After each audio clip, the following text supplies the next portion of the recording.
Қайырлы күн, сіздермен Ұлжанай, менің каналыма қош келдіңіз. Бүгін сіздермен кәді және тартылған еттен дайындалатын өте жеңіл әрі ерекше кешкі ас дайындап үйренетін боламыз. Ол үшін бізге қажетті заттар кәді, яғни кабачок деп айтсам түсінікті болады. Осы кабачокты осылай етіп ұзынша тураймыз. Ол үшін бізге осындай үккіш қажет арнайы. Содан соң оны тұздаймыз және де оны қоя тұрамыз. Оған дейін жуаны ұсақтап турап аламыз, яғни пиязды. Және де қалған кабачокты осылай турап ұсақтап дайындаймыз. Және де тартылған етті алып ыдысқа саламыз. Оған жуылған таза күрішті саламыз. Және де оған жуаны пиязды. Және де жаңағы қалған кабачокты, яғни кәдіні қосып, және дәміне қарай тұз, бұрыш, паприка қосамыз да барлығын жақсылап араластырамыз. Салмасы, яғни начинкасы дайын. Енді оларды жинауға кірісеміз. Ол үшін жаңағы ұзынша етіп туралып дайын тұрған кабачоктардың ішіне осылай шамалы салмадан, яғни тартылған еттен саламыз да дөңгелете отырып видеода көрсетілгендей ораймыз.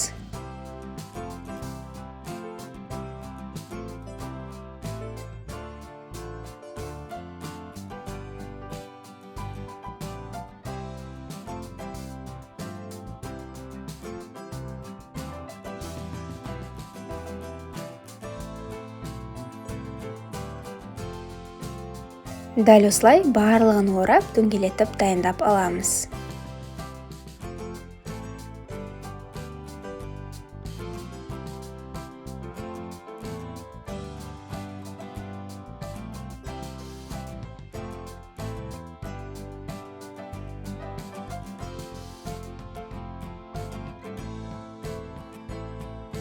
Содан соң оның соусын дайындаймыз. Соус үшін бізге 2 ас қасық томат қажет, 2 ас қасық қаймақ және де 1 стакан су қажет.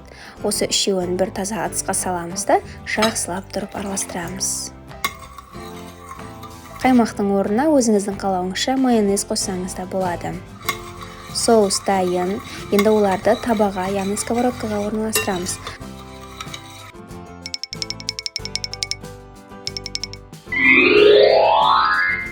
Осылай дөңгелете отырып, сковородкаға барлығын орналастырып аламыз және де бетіне молынан соустарды құямыз. Соус барлық жеріне жеткізетіндей етіп құйып шықсаңыз болады.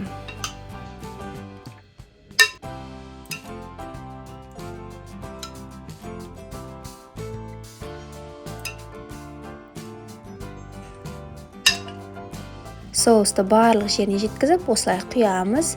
Содан соң оны газге қоямыз. Газдың астын алдымен қатты қылып қойып, табанын соның үстіне қойып, оны қақпағын жауып, қайнағанша қалдырамыз.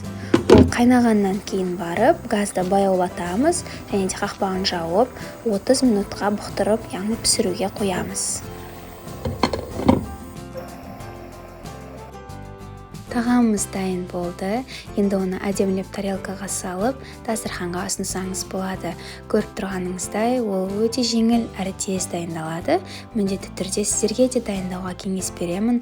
Осы тағамды дайындап, отбасыңызды, жақындарыңызды қуантып, ерекше кешкі ас дайындап берсеңіз болады.